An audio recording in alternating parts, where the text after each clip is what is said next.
Hi, everyone. Thank you so much for the support and the love. Please, please, please don't forget to like and subscribe if you're enjoying this content. It helps us navigate the topics that are really meaningful to you and, keeps us on our toes. So please keep on engaging. Please keep on supporting from. The Grey Matters with the Jacks.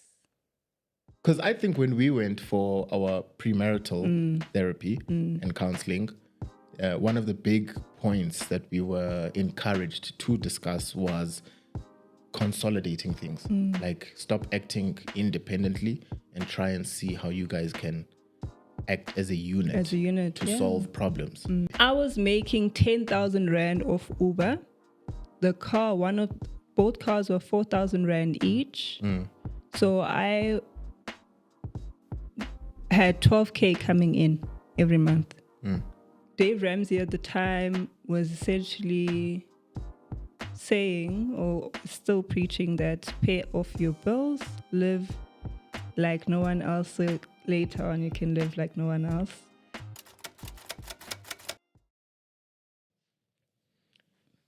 Back. Njengomqolo. Fish. This thing of us not having intros means sihlale sithetha Random about stuff. Some random stuff, but I think it's also a sense of authenticity in a way, because it does bring a level of human interaction, in these types of discussions. And it does allow us to sort of like ease into the topics quite nicely, especially some of the topics we talk about, dude. Are heavy. Last week's topic was heavy. Yeah, that was heavy. Last week was intense. It was. It was needed. It was needed. But it was crazy. Beshleka, but when I actually watched it again, I was just like, firstly, I was blown away. Lorette was amazing. She was amazing. And I sincerely appreciated her authenticity and how she approached the topic. It's not easy. And you know how it starts? It sounds like this fairy tale story. It's like, happily ever after, we're so great. And then it's like, bear. Better ngenye plot twisty. Bro. Eka M. Shire, what? Who's that guy that does Sixth Sense? That director. I don't even know. Yeah, crazy stuff. What did you think, Angel? Of last week's topic. I didn't get to watch the full video, so. From what you saw? From what I saw. Yeah. I don't know. It kind of felt intense. Yeah. Yeah. But I did enjoy it from when I was watching it. And yeah, that's all I can say. As you guys can hear, back by popular demand. Very popular. We've got our very special baby with us, back with another one. You want to just reintroduce yourself for those that don't know? Okay. My name is Avile. I'm in grade 6. And I'm turning 11 on Tuesday. Yay! Big girls. Let me tell you, this weekend came with big girl presence. Someone cried. Someone almost puked. My stomach, after we left esports scene, I was like, do people do this regularly? People do. People are spending like that much on shoes. I come from another era, mna. I told you it's all of us. I was like, $700, $1,000, that's maybe max. Yeah. 3,000 Rand on sneakers. And I'm sure people will be watching us like 3,000. I've guys. never bought myself 3,000 Rand worth of sneakers before. With my money. No. With my mom's money, yes. She's bought me, probably. or I've stolen her sneakers that were worth that much. Yeah. But 3,000 rand. No, that was, Damn. yeah, I mean, it was good. I still felt good. Yeah, you deserve it. We Angel. felt good doing it. But I mean, yeah, you 100% deserved it. You've been working hard. Mm. You've been well behaved, you know. So good girls get nice things. Thank you. Yeah, bruh. And when I just think of that price, I was just like, that's how much our tenants pay us for like rent. I That's was like, crazy. what's going on here? Yeah, people Yeah. rent that amount. Yeah. It's crazy when you have such context with e-finances and imali, because you get to see how privileged or you are. Is it privileged? Definitely. Yeah, Definitely. that you are. Definitely. Because I mean, 5 years ago, there was no ways me and you would have even afforded.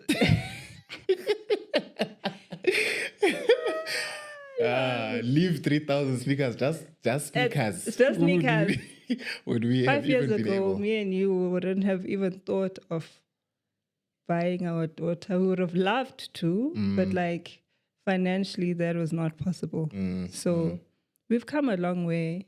Yeah. And I am grateful that we can do that and more for our angel and ourselves. So, yeah. Yeah, man. Siyasebenza, bra.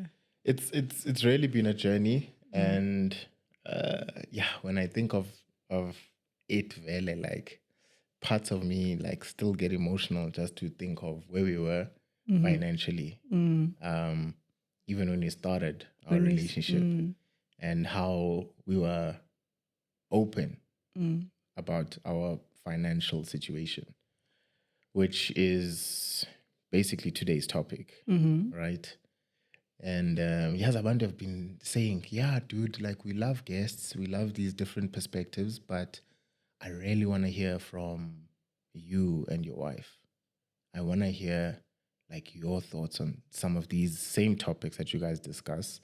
And as much as you do touch on them, it would be nice to have like a full episode where you're just talking about money, as you said. So I said, who better? Who better?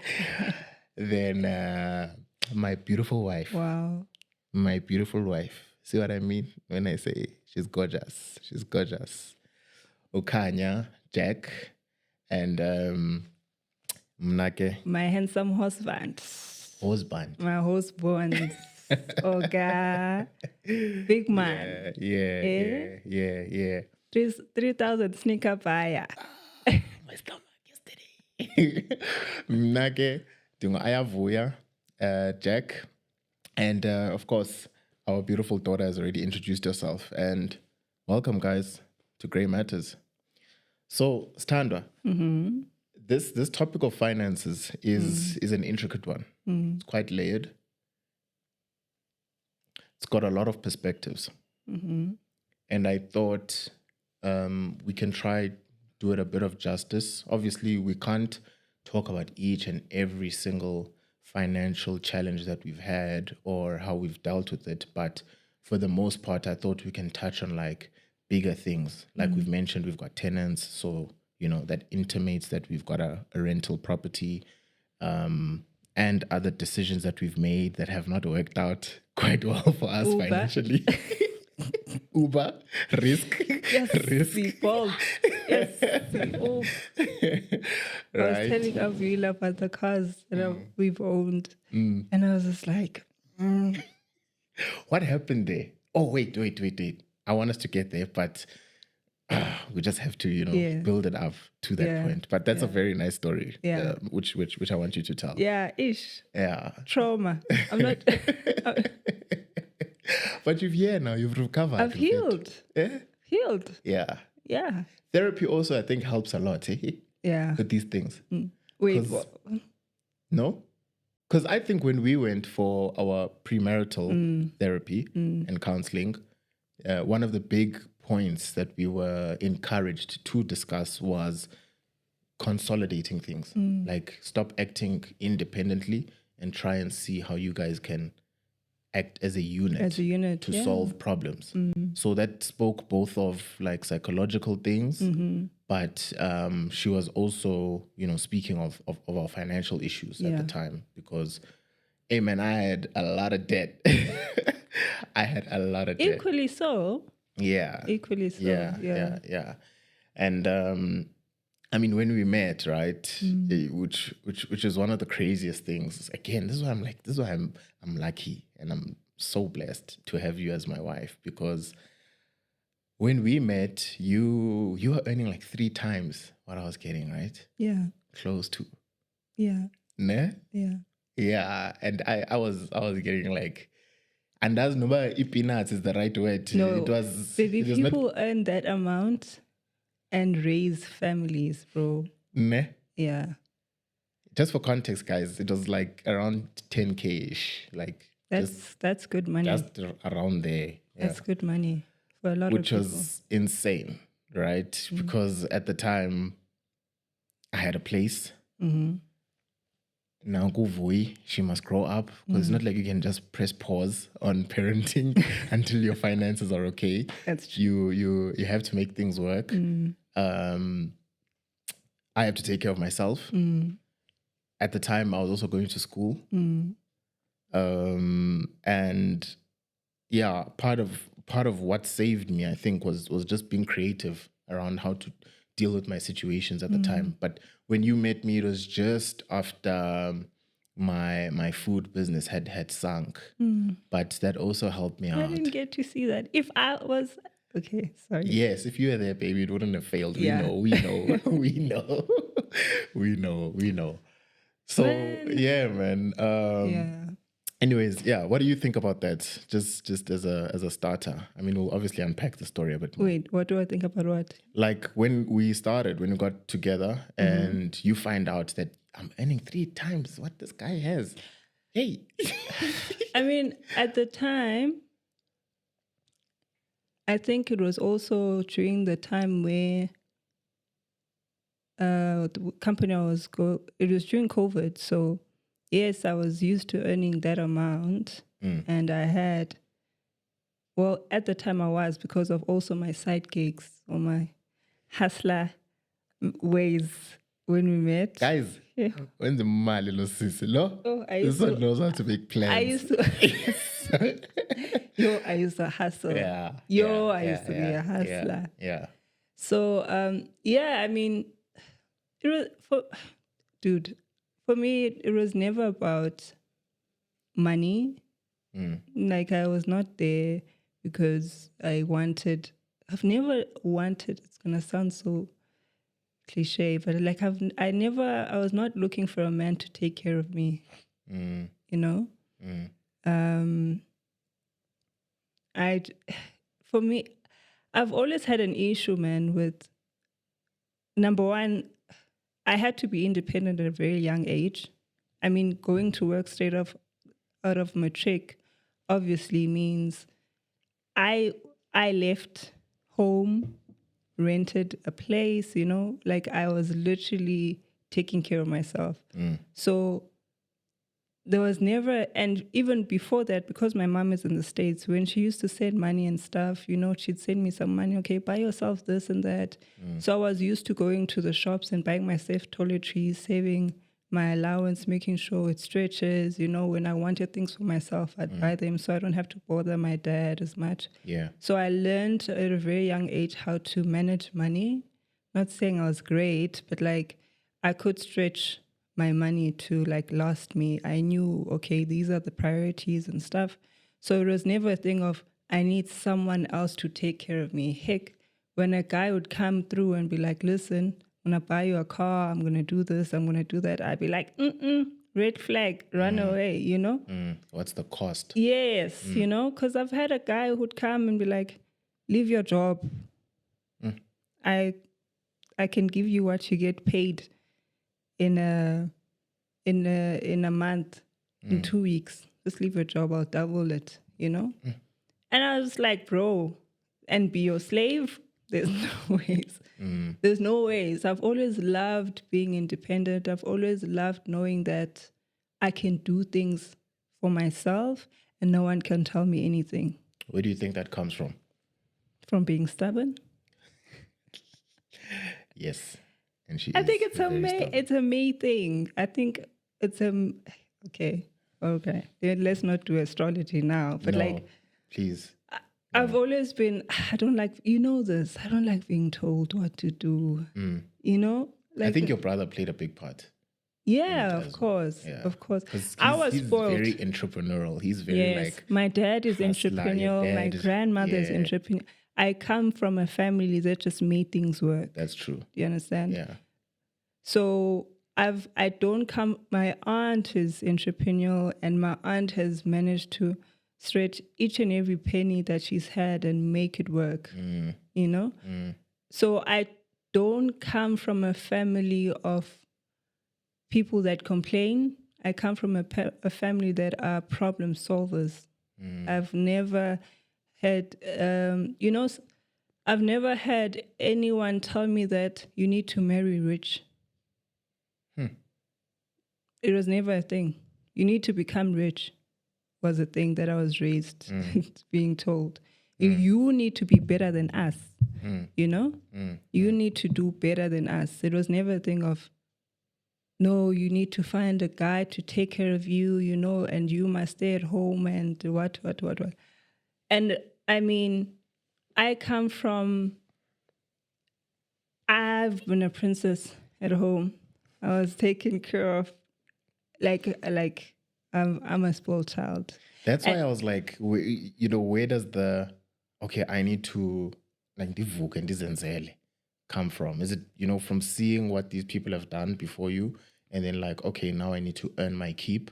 Because like you're saying on the other side of the coin, man, your brother like really did a lot for you. My dad did a lot for me. Your dad did My a lot for mom you. did a lot your for me. grand, your mom, your aunt, there was a lot of support in raising the woman that you are today. So what was that trigger? I wanted more. I wanted more. I've always wanted more. Yeah. I've always wanted, which is still a dream of mine, to be able to change my entire family's lives. You know? My mentor now who's my boss, was able to change her entire family's lineage lives. I mean, I grew up with this person. I grew up with her family. I know how her mother struggled to raise all 5 of her kids. So for her to change the entire, I'm not saying they weren't going to succeed without her, but she managed to change the entire trajectory. They don't have to struggle as much as people do out there.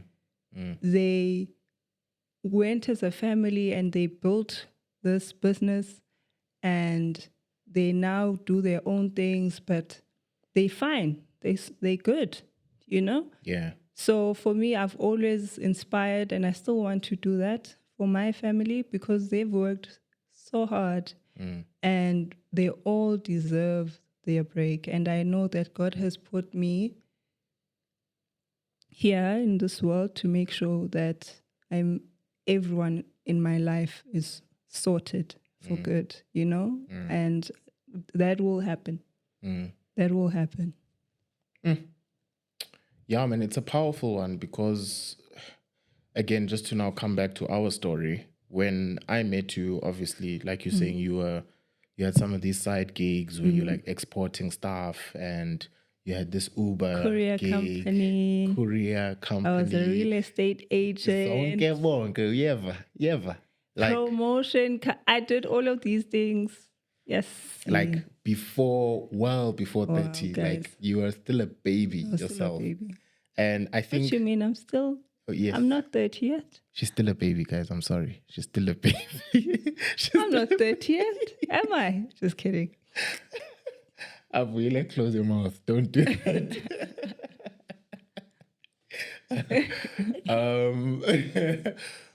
So I was quite blown away by that, like when I met you, because I think you are a product of what they call like the law of proximity and the law of averages. Mm-hmm.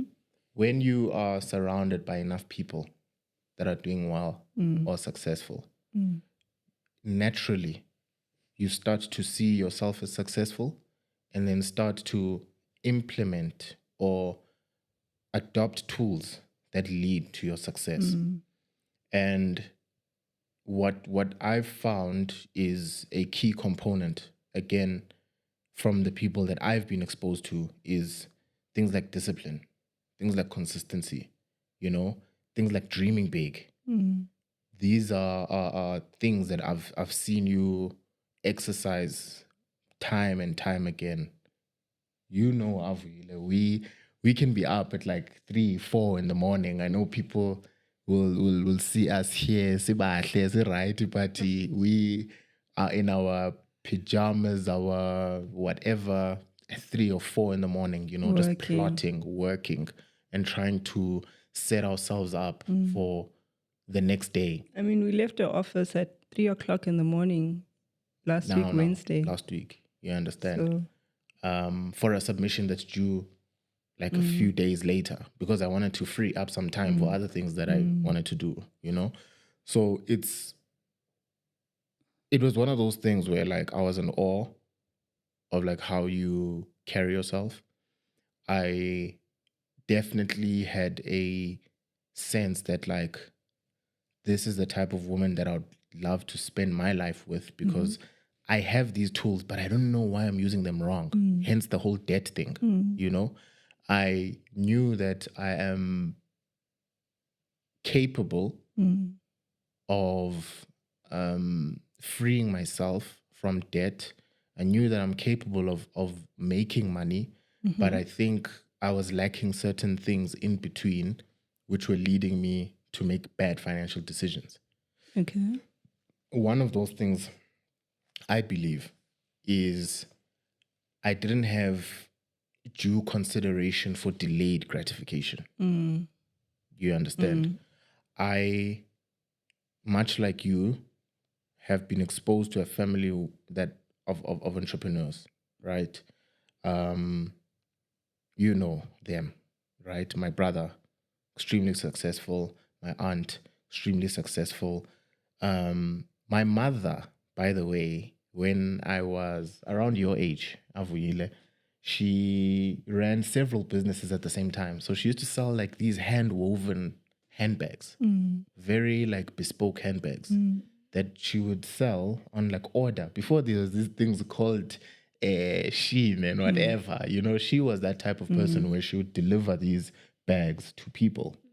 And that was like, I think, one of my early experiences into entrepreneurship. And then after that, guys, can I tell you, you remember, well, now you wouldn't know, but there were times where you'd pay, not a public phone, guys, like like la phone where ubaniga like 10 rand, and then they load 10 rand like onto a telephone, like a small telephone. Now, yes, yo, You are. I'm really old. It wasn't like a payphone with a card. It was, I'm just forgetting what it's called, but almost like a prepaid phone, but I'm just forgetting it. But it looked like I'm young. it looked like a home telephone. So you literally give to 5 rand and, they load the 5 rand for you on the phone and then you can make calls. Way before texting the way we text today and way before social media apps and whatever. That's how we used to communicate, right? And my mom had that type of business. We had like several phones. So on a weekend, literally, my mom would be like, go outside, or 7, ekseni, beg your phone, pes go tafile, beg ne sweetsi, beg ne chipsy, and I'll sit outside for like 8 hours on Saturday. People would come, I want to make a phone call, they'd give me money, I load the money onto the telephone, make calls, they go. Just like that. And that's the type of money we'd be making on weekends. It was definitely a job. You were in Joburg? Yeah. Yeah, I don't remember that. In the South. It was quite prevalent in the South. And that was back then where engaging and people and neighbors were still friends and, it was a community type of thing. So people knew each other, that type of vibe.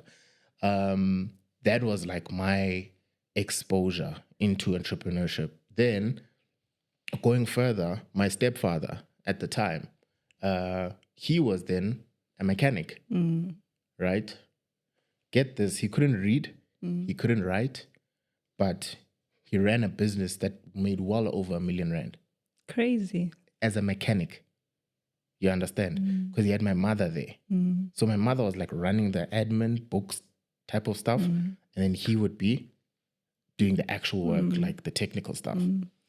So I took these tools from these different people. You know, I won't go into what my brother was doing and my aunt and whatever, but they were all doing different things. And I took these tools and I was like, okay, I think I see myself being like one of them, you know? So employment generally was never a concept for me. I only saw employment as a stepping stone to get to entrepreneurship. So I'm like, go and learn. And then as they say, you remove the L, and then you earn, you know, sharp. So, hey, fast forward to university, you're seeing things. And like I'm saying now, I was applying these tools incorrectly because I was able to advise people on how to move with their money. I had a personality that allowed me to also be exposed to rich kids, you know? And I have this balance of like, and Puma Lokshini, I never like to say I'm a Kasi kid or whatever, but in the Puma, where's the suburbs that are about to be Iloki? You know those ones, right? So I had that exposure then to kids like that. And then I'm blessed to then be going to these Model C type of schools. So I'm then exposed to these type of kids. Then when I sit with them, they're like, no, man, balance me with this type of culture. And these kids from this side would be like, balance me with this type of culture. So I had this middle ground where I could like really meet people in the middle. And that's why I was then able to be exposed to these rich kids, as an example. Now, after I get my degree, my first degree, in my mind, I wonder what my first degree. Yes, wena. Hey. Black, educated, and dangerous. Yeah, wena. Dangerous. After this first degree, I now am expecting Avuyile. Avuyile is coming. And in that process, I'm like, okay, I need to get into the workforce. I can't carry on with school and whatever. I need to start with money and then I'll see school later. That is when part of the decision making became easy. Because now I'm in a hurry, which is the first problem with making money. Don't be in a hurry. I'm in a hurry to make money. I'm in a hurry to set up Avuyile in a way where she must get everything that I didn't have and she must get it now. You know? What then that leads to is you subconsciously ignoring the red flags that you see. One of those things which me and you discuss a lot is credit. Guys, credit is bad. Credit is extremely bad, guys. Oof, I hate credit. And you cemented that in my head. Oh, I hate credit so much. Yeah. You know how people hate men? That's how I hate credit. Oh, I hate credit so bad. Yeah, so you were like a key part of me seeing credit differently because, again, I think I was scared of like disappointing my family. So I wouldn't tell them that I'm in debt and that I'm doing all these bad decisions. I'm taking credit cards, I'm taking loans, I'm doing this, I'm doing that. And one can think it's like keeping up with the Joneses, but it wasn't really that. It was just me psychologically thinking I will be able to catch up and pay off these things over time. Forgetting the last part, which is the third part, security. I get when you work for people, you think you're going to be safe. Forever. Which is you think the you've got fundamental problem that we make, right? Which then leads you to do the other two things. Now I thought, I'm going to be fine. And my, earning capacity is just going to go up, up, up, up, up. Retrenchment. I'm done in. In the middle of debt, bro. I was so embarrassed. You just bought a car. I just bought a car, just bought a place. And I get retrenched. You're earning big bucks. You remember the Polo? Yes. I just got on that car. Uh-huh. And then a few months later, Yeah. I then got, the flat. Yes. So then I get retrenched. What's that? What does that mean? You want to explain it, baby? Retrenchment is when the company you're working for is not doing well financially Mm-hmm. and they have to let go of their employees. Yeah. That's I retrenchment. understand. Yeah. So basically, we're not doing well at So all. we have to let you, we can't pay you anymore. So they give you some money, sometimes, depending how long you've been with the company, to just stay afloat for a month or so Mm-hmm. whilst you're looking for another job. Mm-hmm. Okay. So adding on to my bad financial decisions, this is a nice lesson for you, by the way, about money. Adding on to the bad financial decisions, then I don't take the car back. I'm embarrassed. I don't take the car back. No, hi guys, I'll make a plan. And the West I've doubled down by buying a house or a flat. Yes. So I'm like, I Can't can lose never. I both. just got these things right now. Yeah. Crazy. Worst decision that I've made financially was doing that. So I let my pride now dictate how I'm going to move, which led from one bad decision to the next, to the next. The only thing I think that saved me was actually talking to a very good friend of mine, and we started the food business. Because he was like, bro, okay, we enjoy food, we can cook, we've got this ability to learn different cuisines and whatever. And he's like a brilliant cook, right? I want to call him a chef now. Maybe I should call him a chef. He can cook. Yeah, He can... he's extremely talented from a culinary perspective. And he was like, let's do this. You've got this business mind. Why don't we just tie these things together and push? So I'm like, okay, cool. Now my ego doubles down and it's like, yeah, this is why we're not taking that car back, because now we need this car for this business. Yes. And I use the car for the business, and the business does very well. We get funding from the NYDA. And yeah, guys, please check out those websites if you need funding for your businesses. There's a lot of information that's out there, by the way, when it comes to money. So we do that, and the business is doing well. 2020 comes. COVID. As I'm about to literally bet everything on this business. Now I was about to, I was at a point where I'm like, I'm going to take the car back, and then I'm going to use this house as leverage. I'm going to get financing, and I'm going to open a restaurant, brick and mortar. Buy a van, buy a truck. If it fails, it failed knowing that I gave it everything. But why not buy a caravan? Because you guys were at farmers markets and Dude, private events. We were at all these like niche markets that you'd know, like human rights at the Constitutional Hill. We were at DSTV Delicious. We were at Four Ways Farmers. It was one of those businesses where I could literally see it in my sleep that this is going to be a success. And I was so drawn to that success that I was like, I'm putting everything in. But the back end, I get it now, I'm so focused on the dream that behind, if finances in China, Zenzandoni, yonke into red. And I'm embarrassed again. So now when everything sort of crashed, that's when I had to humble myself and go to my family and actually explain what I've done. They were so disappointed. Not because I failed, but they were disappointed because I couldn't be honest with them. My brother, as an example, was like, bro, I could have helped you with so many things where you didn't have to make all those decisions, but now you're in this consequence. And to be quite honest, I'm China now because you have to deal with that consequence so that you understand what to do next time. Anyways, I've extended the story for a bit long, but when you met me, that's where you met me. That's who I met. That's who you met. Yeah. Yeah. Oh, Aram. Oh. know. Yeah. Yeah. Because I was like,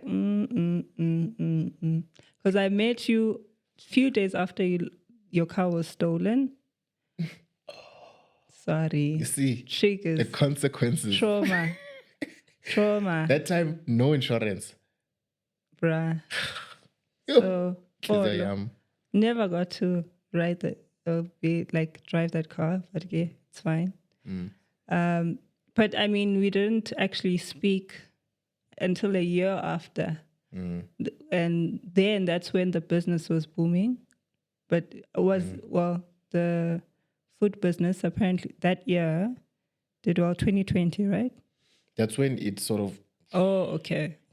Makes sense. We tried to pivot and do like an online model. But yeah, it really didn't work because Imoto again got stolen. So, yeah. 2020. That's when we met, right? 2020. 19. We met 2019, but like officially. Yeah, dating and stuff like that. In 2020. Yeah. And I also retrenchment. Well, I met you. COVID happened. I was a flight attendant, so you know what that means. People are not traveling as often. So I'm home depressed, but like hustling because I've got this career company going on. So I'm doing that. Real estate is booming because the prime rate is down. So people are frantic trying to buy houses. Promo is it was also it was okay. It wasn't as great, but like I was trying to at least make up the salary that I was earning. Yeah. So yeah, finances were okay, man. I had the cars for Uber. So I was good, kind of. I was stressed because I wasn't used. It was such a shock coming from 2019 when I was a baller, living my best life. You're getting paid in dollars at some point. Yeah, that was way. When? That was a long time ago. But like, yeah, so coming from that to now having to what's that funding? That 6,000 rand and having to not pay bills, couldn't pay my house. Luckily, I still have the same tenant. Coming from not being able to pay the cars because, it was just a lot. And then I pivoted. But the company didn't. The company was like, we need to close. We need to shut down. And I was like, I see it coming. Retrenchment here. I see it coming. Let me just take a package and leave. So it was my first time since 19 being unemployed. The worst 6 months of my life. But yeah, it had to happen. That was a humble pie for sure. So all these great things and, thinking best, life is great. And then life is like, my child, let me show you something. So what were some of the lessons then that you picked up from that? And like, how do you apply those things now? Do not take debt. It is not worth it. You don't need it. If you have to pay in credit, don't do it. If there's anything you guys take from this episode, one thing. Don't do it. Don't do it. I bought 2 cars on credit. That was crazy. I was making 10,000 rand off Uber. Both cars were 4,000 rand each. So I had 12K coming in every month. Easy. For like a good year. So you can imagine. And I'm working. And I'm selling houses. You can imagine how much money I actually had, I'm traveling each and every time. Obviously, I'm a flight attendant, so I can go to Portugal for like 4,000 rand return flights. Life is great. I'm going to, I was living my best life, bruh. I had my BMW was cash. I bought it cash, like life was great, bro, and then Kanya starts working in a company where they give you now it's permanent job, because prior it was freelance. So yes, I get paid in dollars, but it's freelance. Sure. Yes, I So get paid a it's lot. cyclical. Yes, yeah. Bo? So now I get to a company that's gonna pay me well and give me a pay slip. What do? I take cars on credit. What do? I buy a house. What do? I take loans for my family because my family wants to build this with this. That was me, you know? And what happens? COVID happens. COVID did a number on us, eh? Yo, It did a number on all of us, man. you remember how big I was when I met you? Yeah. You know? Yeah, you're a big girly. I was a big girl. Yeah. You know? Yeah. And then that was stress. That was stress. That big girl that you met, it was because of stress. Because I'm sitting at home and I'm eating. I'm just like, what am I going to do with my life? And I'm so depressed because I'm so used to making money. Now I'm not making money and I'm in debt, which we're still paying for now with this car. You know, so it's one thing. Like I just get traumatized when you say, no, we need to get a car. I'm like, not on credit. not on credit.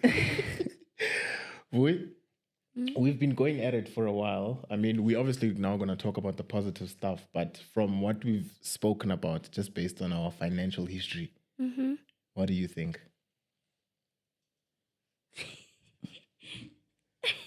What's one lesson you've learned right now? I don't know. Don't let your pride or your ego take over, like how you manage your finances. Yes. Oh, my baby is so smart. And from our discussions, what are some of the points that we've raised with you regarding money? Maybe actually just talk about some of your money lessons. Oh, saving. Saving. We've talked about saving a lot because it's important to save, because if you don't save, it's a bad thing. And if you spend your money recklessly, it's a bad thing. So when you save, it shows that you know how to manage your finances. And how has that helped you, as an example? I don't know, like it helps me because I've been able to get something that I really wanted. Like last year, I was able to get something that I really wanted. Which was? What was that? She's showing us another pair of million rand shoes, by the way. That she bought herself. Which were my Puma XL Suites. And I bought them with my money. I was very happy that day, actually. Yeah. Because you finally saw what happens when you save, work hard, save, and then you reward yourself later. Yeah. Hey, because you worked hard with those chores every weekend. Yeah, maybe just go into that as well. Just explain how you got to that money. So we had a system. Like, okay, we talked about it in January. We had incentive system. Then we had chores and getting an allowance. So the incentives, every term, if I get like maybe 80s, do my chores, all of them, I'll get like, how much money was it, Daddy? It was an extra, I can't say the amount, but it was something. Whatever. Yes. Yeah. So it was that amount of money. Why can't you say the amount? Why? Asna mali. Asna mali. And for me, yeah. It was that amount of money. Yeah. And then, I was doing my chores a lot. I was washing the dishes. I was brooming. I was, cleaning around the house with the broom. Feeding the plants. I was feeding the plants. Yeah. But at some point, I forgot to feed the plants. And Daddy had to remind me. And then savings dropped. Yes. But what is one of the most important ones? I think we spoke about it on the first episode as well.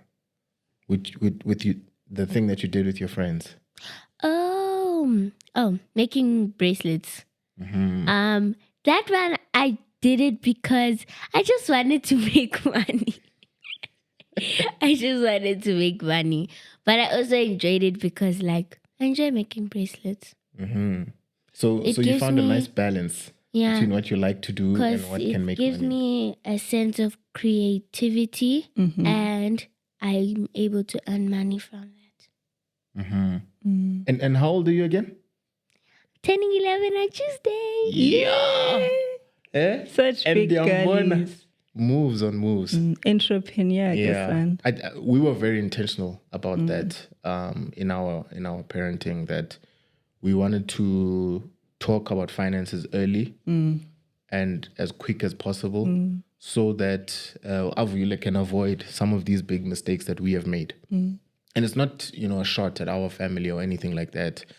It's just that Naimali was not discussed a lot, at home. And as much as, yes, I'm talking about a family of entrepreneurs, etc., nobody sat with me and said, you're in your first job, save that first pay slip and do, like nobody said that to me.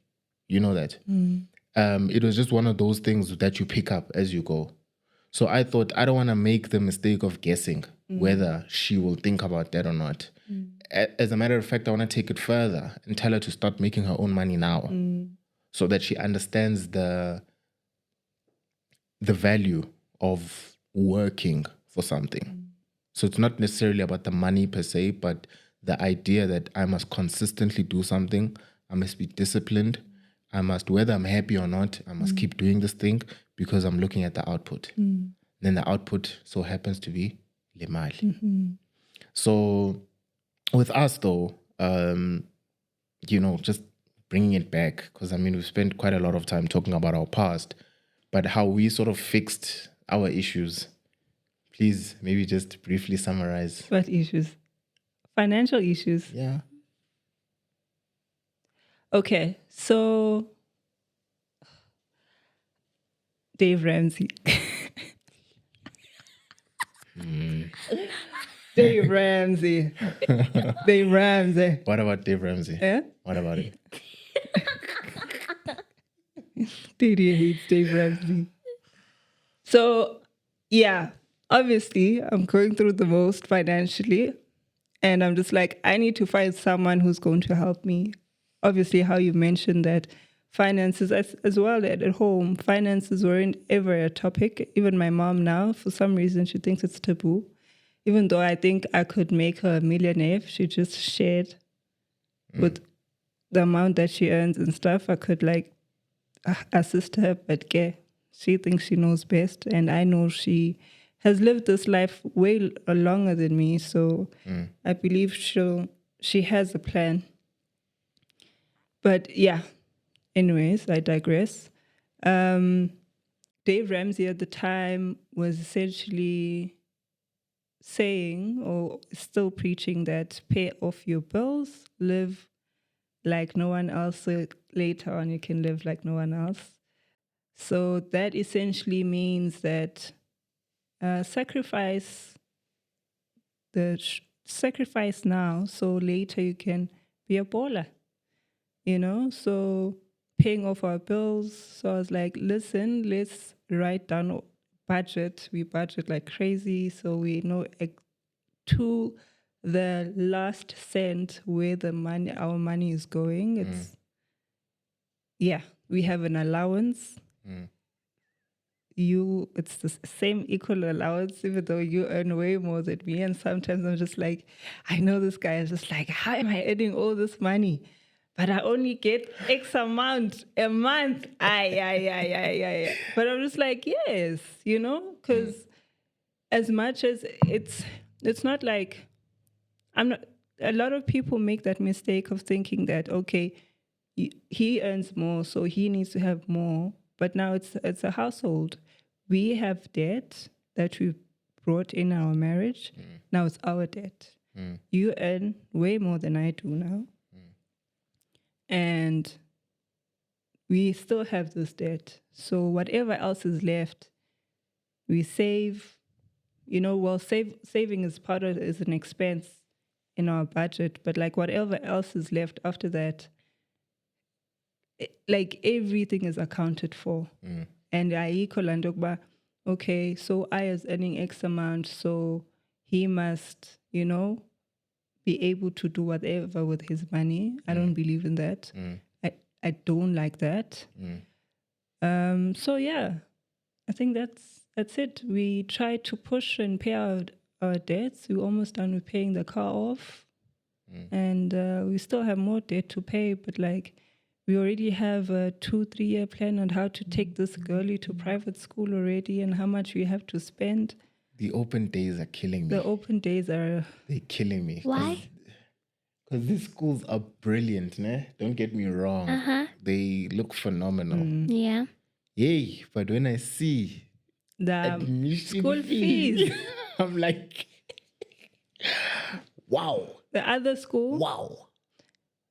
you need... Which one? The one we went to yesterday? No, the one we're going to next week. Next week, yeah. We need to have... what is it called? The debenture fee. Debenture fee. Yeah. Which What's for... that? Yeah, to simplify it, it's like an upfront payment that you're investing in the infrastructure of the school. The school. Which is like nearly half of the year's school fees. And then you still have to pay the year's school fees. And when they accept you, the moment they accept you, you need to pay 25,000 rand. That is not the school fee. Don't say numbers. That's not money. You need to pay. You need to pay deposit upfront, so they see that you can afford the school fees. And obviously, all of that money we don't have now, but we're just like, we're gonna have to save, and that means no new car for the family. I know someone wants to cry, but like, we need to sacrifice those things. We'll drive our car with it's 300,000 kilometers up until it says no more. And then guess what? We'll take public transport because my baby is going to private school. We're not taking public transport. Angege. Leo, angege. But what I'm telling you is... go back. Yeah. Yeah. Look, completely support that. Yeah. Like I said, bro, like you've shown me a different way of dealing with finances. I'm not going to get into Dave Ramsey because he's just too extreme. Like, he's honestly too extreme for me. Why? Why do you say that, Didi? Because he has this concept of you must not enjoy until all your debt has been paid off. And I don't think that that's a fundamental way to live. I obviously think that you must prioritize paying your debts. And that must be, a big budget item in your money. But I don't think now you must not live. You understand? I do believe that to an extent, the things that you really do enjoy, invest in those things and have fun in those things. Like with me, I love traveling.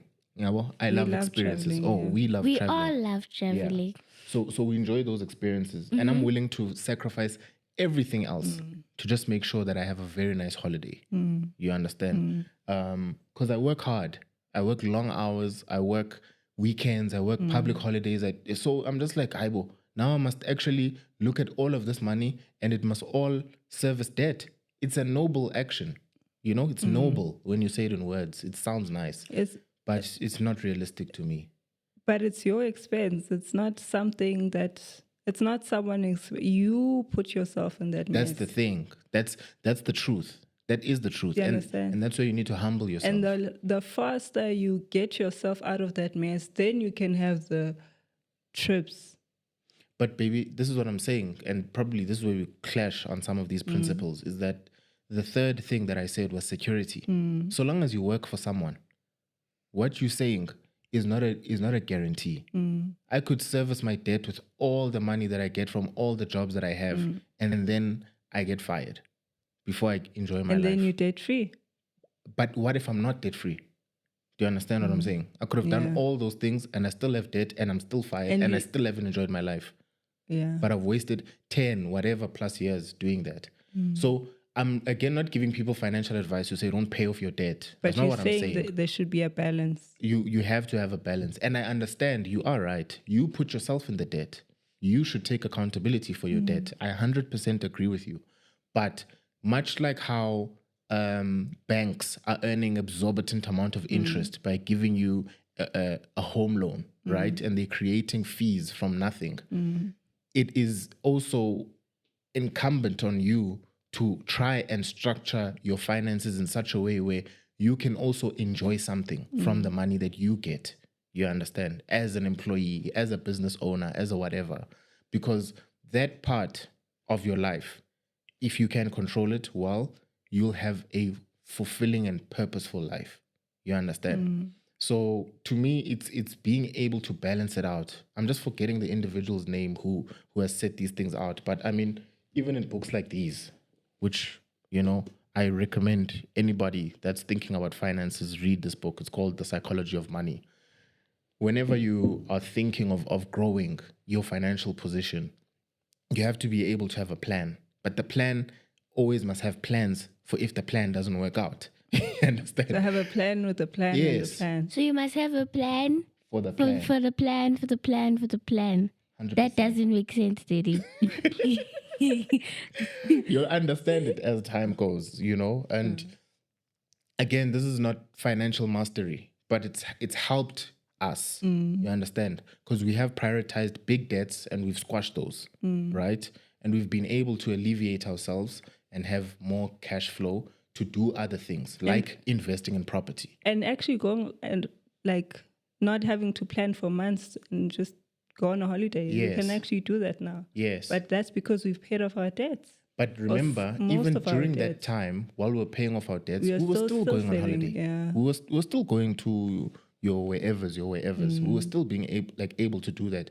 Granted, it's not as much as we do it now, but we were able to at least do it once a year at that time. Now we have the ability to do it just a few more times, or we have ability to do it differently. Or go to better places. Or better places or Or whatever. further places. Because ubom is about exploring. Ubom is about experiencing. Now, enjoyment. And you must be able to enjoy your life, guys. Yeah. Don't let people lie to you. You must be able to enjoy your life, especially when it comes to imali. And part of our balance is that, as you can hear, my wife, she's very risk averse. So very much like pay debts, which is good. You need a balanced partner like yourself. But then I come with that, but let's enjoy life a little bit. You understand? Because that part also exposes you to different people, to different cultures, And you wanting different more for opportunities, yourself as and well. more for yourself. I've been able to get to where I'm at and, make the coins nyana that I make now because I've been exposed to different experiences. Because I don't think I would have met those people had I not tried to find myself in those circles. I spoke about being around rich kids in varsity. You understand? It doesn't just happen. Those things don't just happen. You have to invest in those experiences coming to you. And sometimes it doesn't seem like it makes sense at the time, but it needs a balance. You understand? So I think why we work quite well is that balance. You able to treat our relationship like a business and say, here's a spreadsheet, here's how much you make, here's how much I make, here's the expenses, this is what's left, this is what you can take, this is what you can't take. Which for me is great because then there's parameters. Then I can say, okay, from what we can take, how about we try this? How about we try this? How about we try this? Because then that exposes us to new people, to new experiences, to new opportunities, which can potentially increase the first two line items, which is the money. You understand? Yeah. So a good balance between yourselves as partners is essential. And I think that's the underlying tone that we're trying to say. So we can't both be ballers. One of us has to be strict. I'm like, no, Aya, we can't buy that Beijing. No, baby, you're not gonna drive that BMW. Remember, I even showed you that comment from the other guy when we were like talking about finances, and he was like, when you're both making enough money, there's no need to talk about finances. I thought that was one of the most ignorant things to say, because I'm like, why would you, when you're making more money, hide that between yourselves? Do you get me? I'm not even sure if we have time for our story, but it probably ties into that last part that we wanted to discuss. Do you have the story? I don't know. But 4 minutes. We've got about 4 minutes left. Why don't you summarize it? It's actually short. So it says, oh, I'm not wearing my glasses. Let me read it. Hey. Okay. Okay. Maybe I am So old. this story goes... a month ago, I stumbled across a credit statement in my partner's bag. I didn't even know they had another card. Turns out they'd been quietly taking out loans to help cover costs for their teenage daughter. School trips, activities, but they never told me. They said they didn't want me to feel burdened since she's not my child. Now I'm unsure what to do. I want to support them both, but I feel hurt about the secrecy. We're in a tough place, trying to figure out how to have open conversations about money and our roles in our blended family. I'm hoping someone can guide me on how to rebuild trust while making sure we're all okay.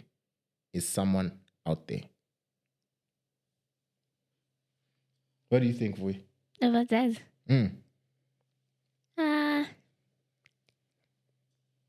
I don't know. I don't know why they didn't tell.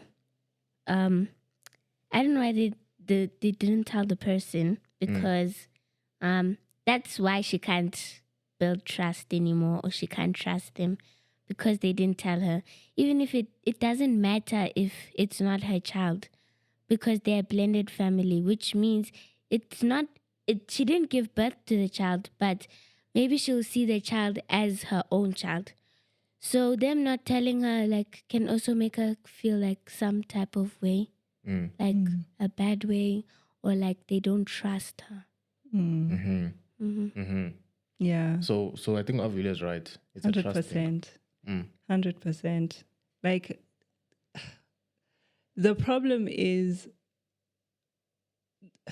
the husband making her feel like she is not responsible or should not be a part of his child's life.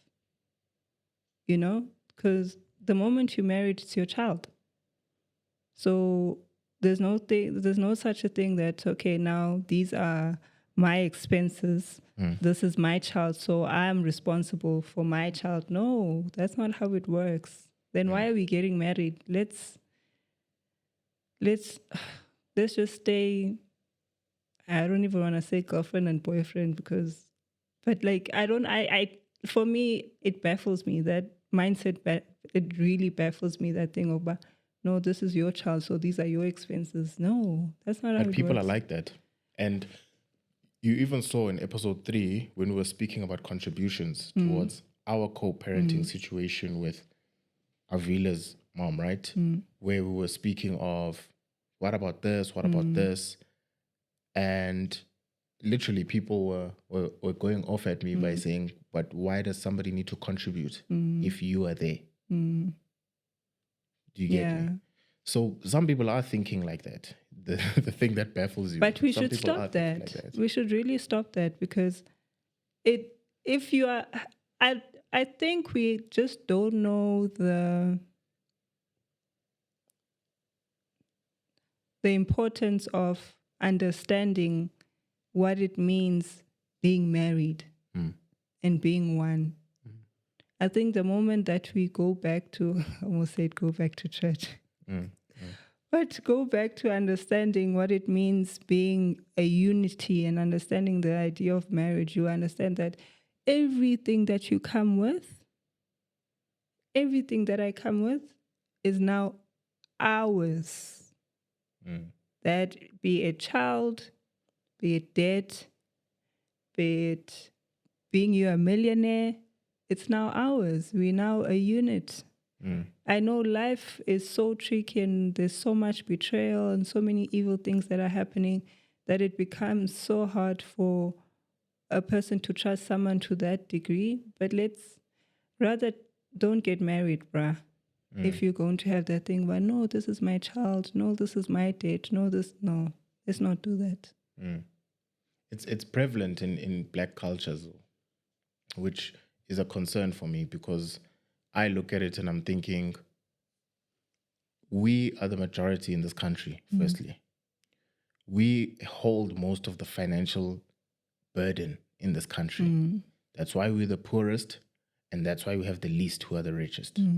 And part of our thinking is like this separationalist mentality of like, this is your problem, not my problem. And it's part of the why we don't grow as a group. You understand? I've said this so many times. I'm like, you look at other cultures, bro. Look at how Islamic people treat each other and business. Look at how Jewish people treat each other and business. It's never your problem, his problem, da-da-da. It's always how do we solve it? How do we solve it? And Avile put it quite well by saying, how are you in a blended family, but then you don't trust each other? You know what I mean? So, yeah, it's disappointing that one would do that. But ultimately, the lesson that I can take out of it is like what you're saying is that, you know, some people need to really ask themselves why they're doing what they're doing. You know, it's an important question, particularly in a relationship. Like, why are you doing what you're doing? Why don't you want to disclose your finances to your partner? Why are you embarrassed when you're unemployed? Why are you embarrassed to be in debt? Why are you embarrassed to get advice from your wife or from your husband? You know, why? So a big part of growing, I think, our community as Black people will be answering that question. Like, why? Why? Okay. It was a good one. Yeah. Yeah. Money is an important conversation. I mean, we can speak about this for hours and hours and hours, but I'm glad we spoke about our context and then how we're dealing with it. Hopefully someone out there is listening to this and getting some nuggets of wisdom. I mean, of course, guys, if you disagree, we welcome engagement. Maybe they could give us some advice that we can incorporate to do our things better. 100%. And this private school thing, please, someone come with a payment plan. Hey, someone, Let's do a stock fail. How do we make this thing work? Let's do a private school stock fail, guys. But I think Avila's got us covered because she's pushing for a scholarship. So, yeah, crossing fingers. Let's pray, fam. Yeah. Let's pray for that. I am pushing a lot. Okay. And that's that's a wrap. It's a wrap. Fair too? Hey. Man. What are you doing, Didi? She is the one playing with the handshake. Versus Grey Matters with the Jacks.